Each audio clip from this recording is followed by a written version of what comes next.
Yang tengok video ni kalau kau budak ataupun bawah 18 tahun, nak start berniaga ataupun nak buat bisnes, dia minat.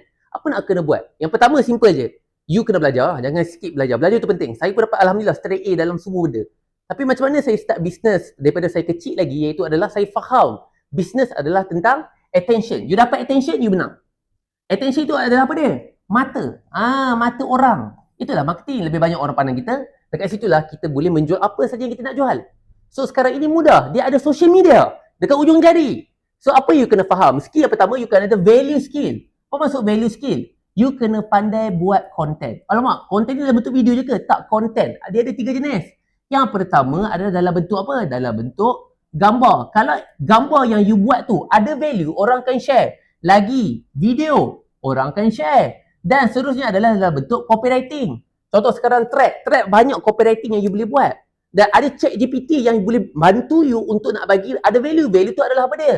Benda yang orang share adalah benda yang kemeh. K-M-I-H. Benda yang you share tentang kerohanian, orang akan share. Benda you share tentang motivasi, orang akan share. Benda yang you share tentang ilmu, orang akan share. Benda yang hiburan ataupun benda yang kelakar, orang akan share. You kena faham. That's why you kena pandai create content yang ada value ni. Dalam 3 jenis ni. Oh, contoh saya nak buat live, boleh tak? Live juga adalah dalam bentuk konten. Konten isi dalam bentuk live. Kalau you share live tentang benda ni, you akan dapat perhatian. Sebab tu, waktu kecil dulu, saya pandai buat konten yang ini. Dalam bentuk gambar. Dulu lah, zaman Facebook.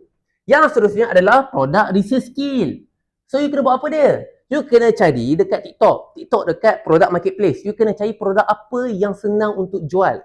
Dekat TikTok sekarang ni sangat mudah untuk dia cari produk apa yang tengah demand. You carilah produk apa? Cari produk yang tengah ada top brand dekat TikTok. Apa saja top brand dekat TikTok bermaksud benda tu tengah laju. Sekarang you boleh jadi affiliate mereka. Start dengan affiliate dahulu. Zaman dulu tak ada. Zaman dulu nak tak nak mesti kena jadi agent. Nak tak nak dulu at least paling bodoh pun dropship. But zaman sekarang dah ada affiliate. But you kena tahu dulu. You kena ada benda ni dulu. Lepas tu you pandai buat business skill.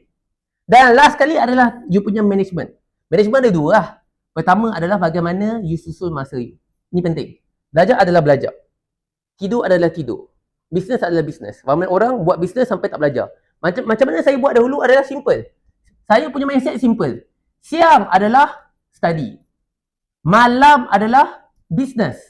Saya tidur setiap hari 2, 3 ke 4 jam setiap hari sehingga sekarang. So malam adalah masa untuk buat bisnes. Yang ni ramai orang, malam saya tak boleh. Saya nak tidur, saya nak lepak. Pergi mampus dengan lepak, pergi mampus dengan tidur.